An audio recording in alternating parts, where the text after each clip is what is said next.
Welcome to the Buddha's Boys YouTube channel. It's your boy Stufius, back with a game of Age of Empires 2. Back after quite a long hiatus. I haven't been playing this game, or any game for that matter, for a bit over a month. I think it's been 5 weeks or so. But I'm back, I'm playing, hopefully on a more consistent basis. And I have a game for you today. So this game was played yesterday. I'm Italians, my opponent is the Khmer. During my hiatus, I have been playing a bit of the Italians, practicing them against the AI a few games here and there. Nothing to write home about. But this is my fourth ranked game of the day. This was played yesterday, and in my gaming session I played a total of 4 games. This was the last one and the first one on Arabia. Which is quite unfortunate. I like Arabia, it's my favorite map. But prior to this, all games were played with Italians. It started rather interesting. My first game of the day, my opponent DC'd while we were still in Dark Age, and I got the win. And it was actually the time my first time I passed the 1500 elo mark, which was kind of, on the one hand I was happy, on the other hand it's not the way I want to pass an elo mark, with the opponent disconnecting and everything. Clearly here I made a mistake and did not click on the lumber camp, which I'm pretty sure I had clicked, but yeah, something happened there. Oopsie. But yeah, so in the first game of the day, my opponent DC'd and I got the win. The next 2 games were not so fortuitous for me, as I lost both of them. All played with Italians. The first loss was to the Mongols, which is, hey, it's the Mongols, I'm not gonna cry about it. I wasn't too surprised. The second game, I lost to the Persians. That game was better. The Mongol one was quite a hard defeat, to be honest.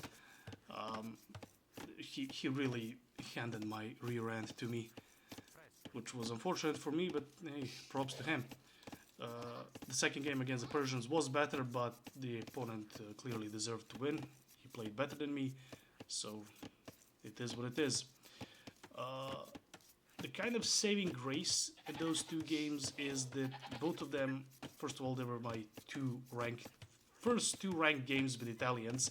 If I don't include the first one, which lasted like about 3 minutes before the opponent disconnected, and both of them were played. It was my first time playing Italians in ranked, and both of them were played on maps that I have never played before. The one against the Mongols was played on Vulpine, and the other one against the Persians was played on Cenotes, if that's how you pronounce it. Never played those maps, had no idea about the meta. Yeah, so my opponent here actually took my goats and ended up killing one of them. Unfortunate, but I guess I should have paid more attention. That's a small victory for him there. The goat is gonna rot and I'm gonna lose some of the food, but at least I managed to save most of them. So yeah, those 2 losses were on maps I never played before, and the opponents partially outplayed me. They clearly deserved to win, not taking anything away from them. They partially outplayed me, they partially knew the maps better, and I was partially rusty for not playing ranked for 4 or 5 weeks. All of that culminated in them deservedly winning, quite convincingly, if I may add, unfortunately for me, but good for them. So yeah, this was another mistake for me. I definitely felt rusty in these ranked games that I played yesterday, all 4 of them. But yeah, as you can see, even in the other games, the ones that I lost, I definitely felt the rust, which is my own fault, to be honest. I do have some kind of build in order. So for the Italians, I've been practicing, and I picked them as the first, well, I guess not the first archer civ, because I have played Vietnamese, but the first civ that I'm actually going archers. So I have a kind of like a new build for them.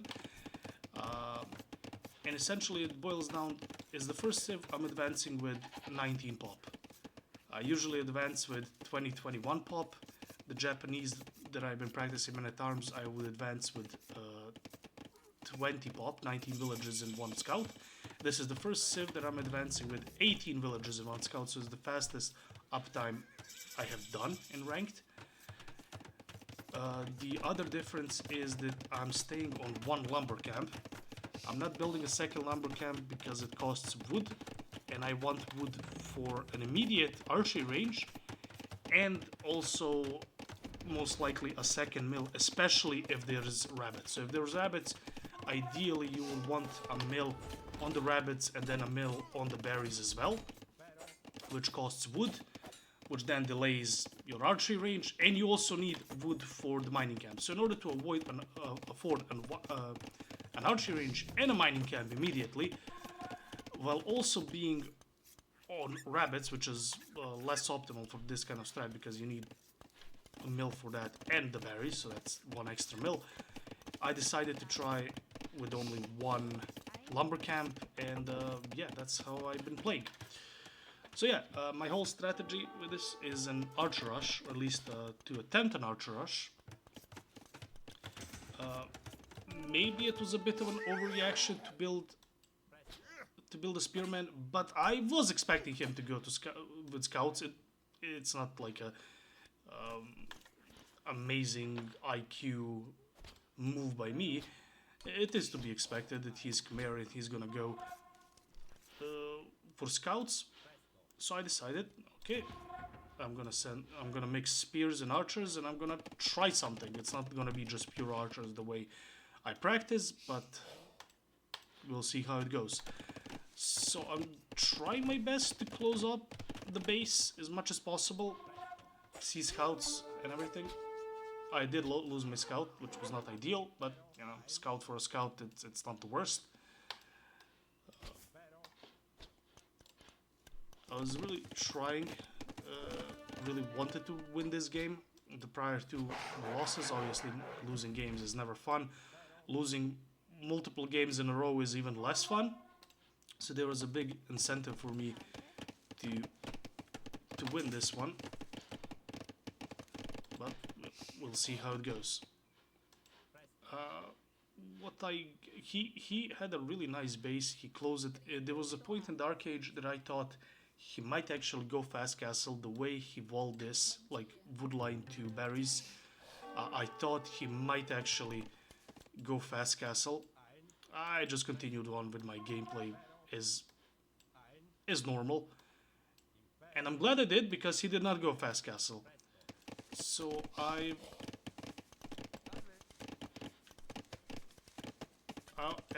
haven't done the best job at closing the base, that has to be said, and I haven't done the best job of finding any pockets of potential damage.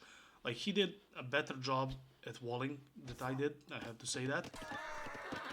I definitely took my sweet time with actually walling the base, which, well, we'll see how that goes as the game progresses. I put my guys on no attack stance or defensive stance, whatever it's called, so they're not gonna chase enemies underneath the TC. At least that was the plan. Yeah, I guess both of us at this level definitely could improve on the macro side of things while attempting feudal aggression. So at this time I should have taken more care with actually walling. Don't ask me about this skirmisher, it kind of just happened. I was trying to find damage, like taking him off of wood, taking him off of gold, taking him off of what little berries were left. Definitely did not cause the damage that I wanted to.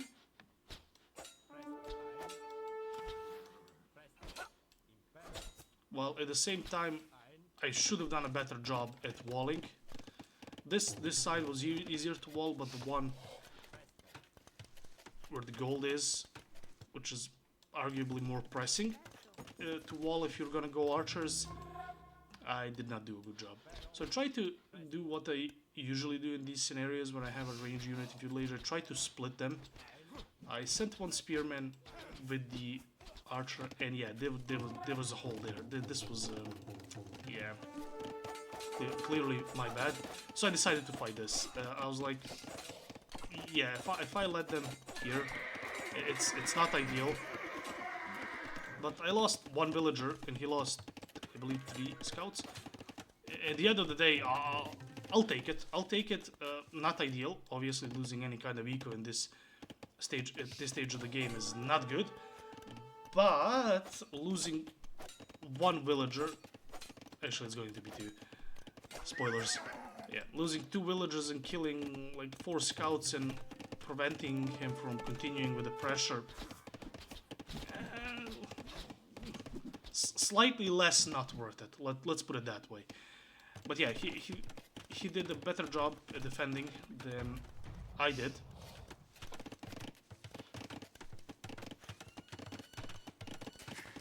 Yeah, you could definitely see the rust because yeah, even with this feudal age aggression, I obviously should have done a better job at keeping my TC less idle and walling my base. I guess those were the 2 main concerns up until this point in the game. But I was up to castle, and I was quite surprised and happy that I was up to castle quicker than him, faster than him. But it's not as big of a surprise considering I'm Italians and I get cheaper age up and everything. So I decided to play my standard approach, the one that I practice against bots in the preceding weeks, and it didn't go. What I should have done was, yes, second archery range, mass archers, stay on 1 TC once you get to castle age and get ballistics, because you know, get the university, get cheaper ballistics, because with Italians you get cheaper university tax, get ballistics, play crossbowmen, and early castle and see where it goes from there. I did not do that. I don't think so, at least not well enough or quick enough. Not sure why, but yeah, when I saw skirmishers, I was like, okay. He has the one unit that kind of deals with my whole army, so I was like, okay, if I get to castle quicker, get to crossbow, get botkin, I'll deal with those skirmishers until they become elite. Right, so that was my plan. And yeah, no university for me, as I could have gotten a university and then waited a bit for ballistics to get the wood for ballistics, but yeah, I was happy. But yeah, I'm sending a villager to go build a forward siege workshop. So what I've been trying to do in the last couple of months to improve was my, I guess, forward siege early castle push. Obviously there's a lot of things, basically all of them, that I can improve at, but one of them that I could improve more so than the others would be my early feudal and early castle aggression. One of them, when it comes to castle, being the siege push. And I have been practicing that previously with the Vietnamese and with the Japanese. Obviously, when you practice something, there is some improvement. Not a whole lot, but you know, some improvement is better than no improvement. So I decided to do that here as well. Obviously, my plan was to stay on 1 TC a bit longer. Obviously, I should have followed that up with the university and ballistics. Especially when I saw him go for knights, ballistics would have been good. But I got the pikeman upgrade. I expected him to go for knights. Obviously, it's Khmer, great food eco. He already had what do you call them? Scouts, quite a decent number of scouts. So I thought, there's a good argument to be made that he's gonna go for knights. I did see the skirmishers, but you know, that's what the mangonel is for. Plus, I'm Italians, my crossbowmen have one extra pierce armor, so, you know, yeah, almost a catastrophe here. I saw him go here, and yeah, I expected him to go. This is his main goal, right? As soon as in early feudal, as soon as I saw his main goal here, I was like, I'm going to pressure this hard. And in feudal, castle, and beyond, basically this area turned out to be the most important battlefield on the map. I saw him go here. I knew he was gonna go for this gold. I had attempts to go over and attack. We'll see how they go. I also built a monastery because I was expecting knights, and I was so happy to see knights because I got the pikeman upgrade and I got the monastery and monks, which was yeah, I'm happy to have been able to predict this. Behind this, we're kind of same when it comes to resource collected and idle TC time. You can see that both of us are kind of, you know, we're at this elo for a reason. Don't ask me about this militia. We'll just ignore him. But yeah, I started building houses here to give me some vision, to get a confirmation. I thought he had a TC here, which I think later in the game he'll end up doing, but nothing for now. I decided to push, and I think I'm finally adding a second TC. I did delay it, but due to the forward aggression, obviously you have to delay. You can't go for both eco and army. But I really wanted to pressure the main gold.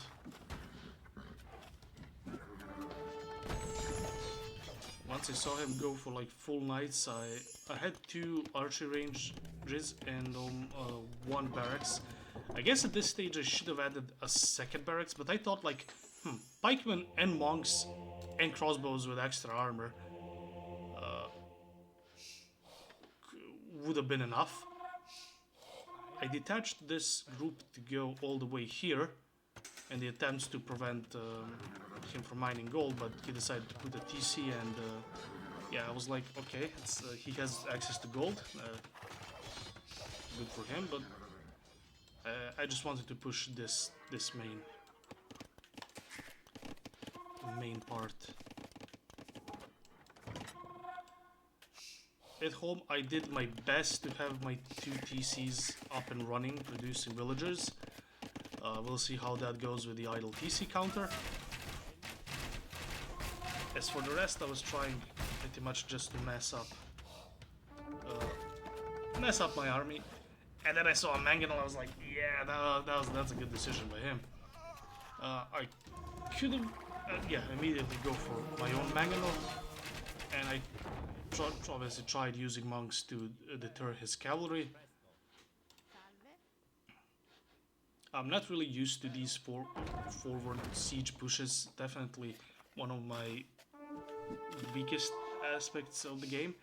So practicing them is both good and bad. It's good in a sense. It's bad because obviously doing something that you're not good at is bad if you want to win. But it's good in the sense that if you practice something, it's going to pay off, or at least you hope so. It's going to pay off eventually, and you're not going to suck at it.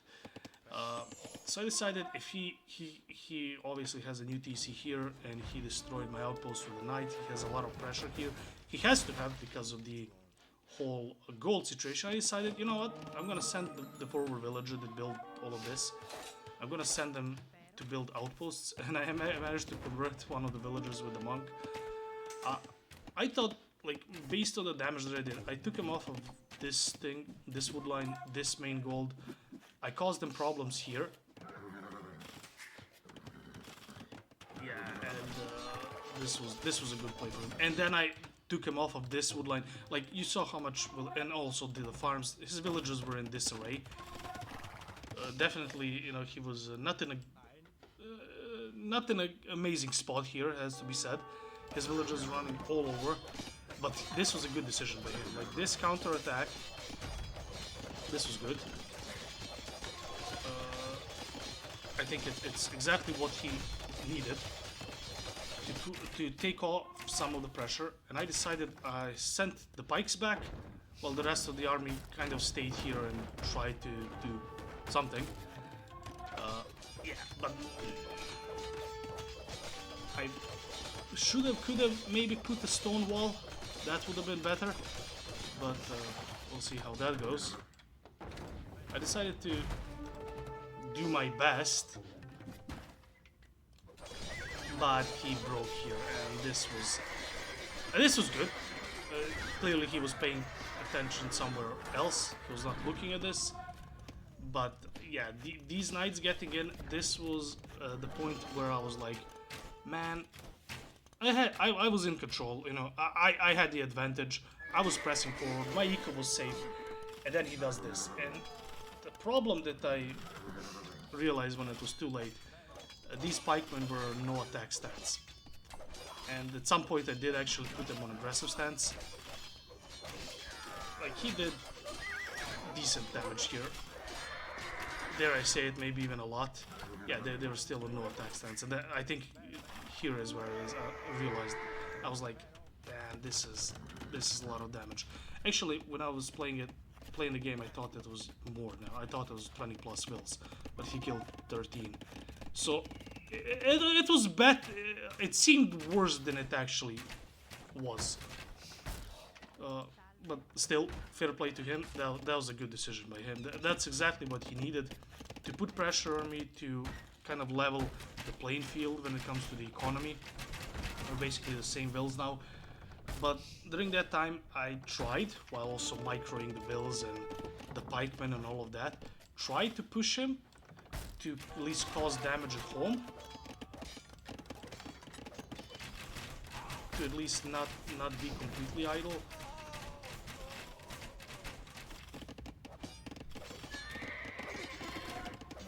But he definitely did damage. So I saw him going on stone here, but he had mangonels to protect the archers that I sent. So I decided to put a tower in, and yeah, this was unfortunate. I really wanted to take him off of this gold as well. He now has a vill advantage, but we'll see. The one thing that I have is food. Too much of it, in fact. But yeah, we'll see. I got the third TC. I gotta spend the food and gotta recover my eco. I've done damage to him, he's done damage to me. I feel like the damage that I've done was greater because it was earlier in the game. So it's more important. But at this point I thought, like, was this a throw? I really thought like I was in a good position to win the game. Had the advantage. And then his counter raid, I felt like was too devastating for me to maybe even come back. Obviously I was at a two game losing streak, so not the most optimal. Let's be honest. Or I wasn't really an optimist here. So I thought, yeah, this might be a throw based on this. But we'll see how it goes. Maybe I eventually end up getting a university and ballistics for knights, but this arch is crossbow is arguably the MVP. I put him on no attack stance here. I feel like he. Oh yes, yeah, let's go. So this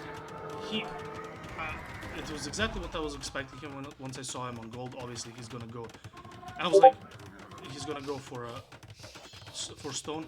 I was like, I have to fight this. I have to make sure this castle doesn't go up because of the gold.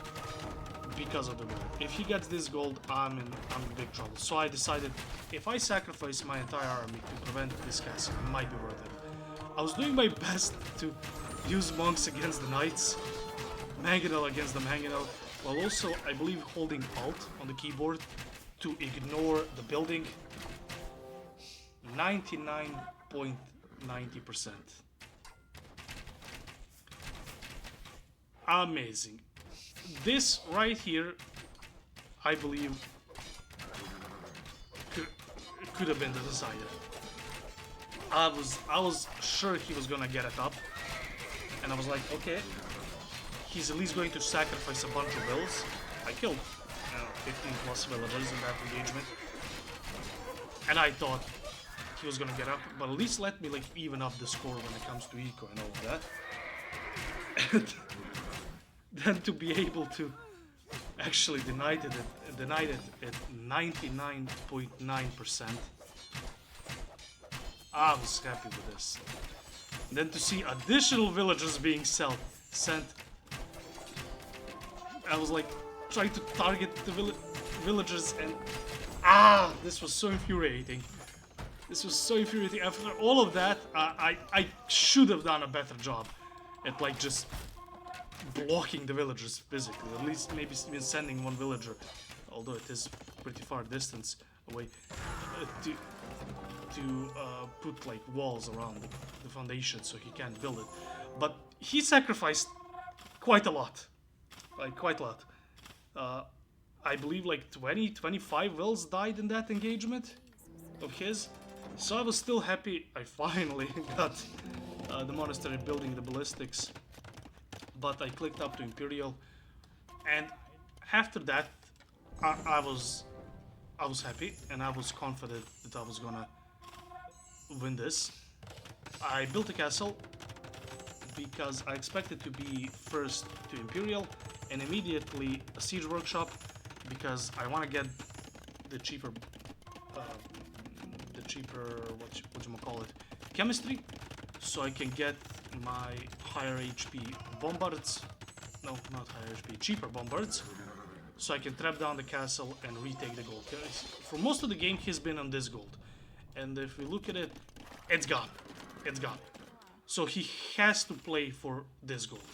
This castle was a do or die type of castle for him. 100% was the... I agree with him, it was the correct play. He had to do it, otherwise he would be basically out of gold. I guess... Okay, I had this one, but still. What he did here was correct in my opinion. So I was hoping, and I wasn't surprised that I was first to Imperial. I really wanted to just, you know, give me my trap, give me my bombard, and let me push him off with this gold.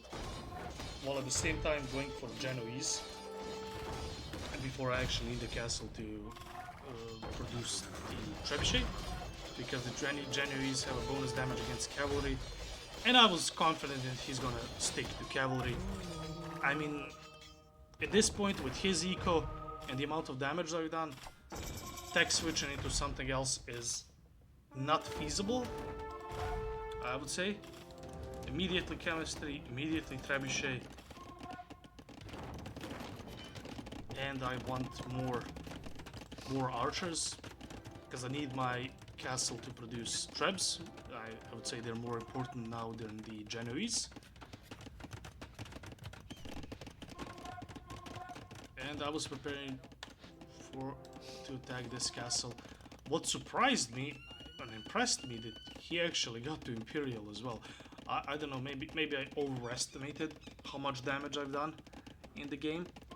But yeah, I mean, fair play to him. I went for chemistry. Obviously, bot Canaro would have been better. It's better than chemistry for archers, crossbowmen. But I wanted chemistry for the bombard cannon. Let's see if I'm actually going to produce it. Let's see how long it takes me to actually start making one bombard cannon. Yeah. So much for that chemistry, eh?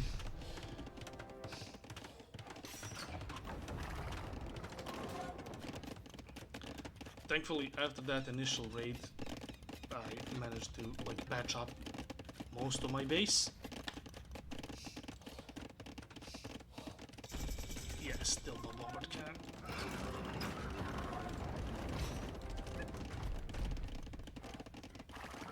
But yeah, I want to trap this castle down and then this castle, so I have a free reign on his main eco, or at least his main food eco, I guess.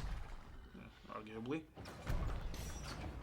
and since I don't have pikemen, I'm in a bit of a pickle. So when this match started, my main concern was if we get to late game, like late game fully updated Cavalier, or God forbid the Ballista elephants.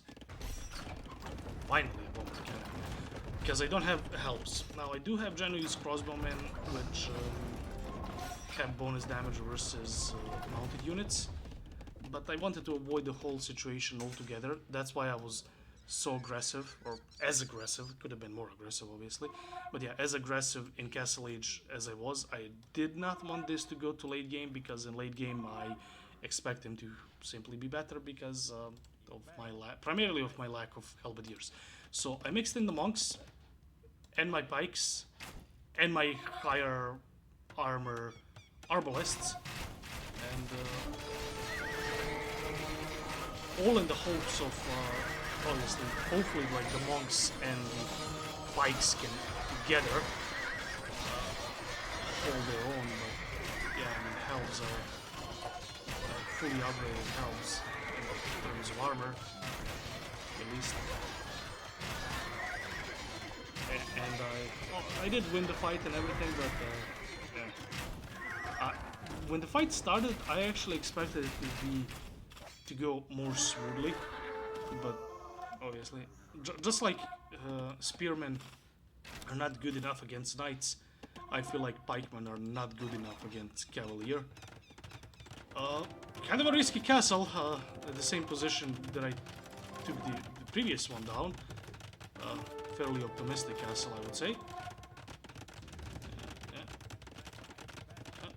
Finally, actually, some 2 bombard cannons, obviously, coming in way too late, but at this point, and ever since that castle, the initial, this temporary castle denial here happened, I feel like I was almost destined to win the game. It was really in my hands to lose.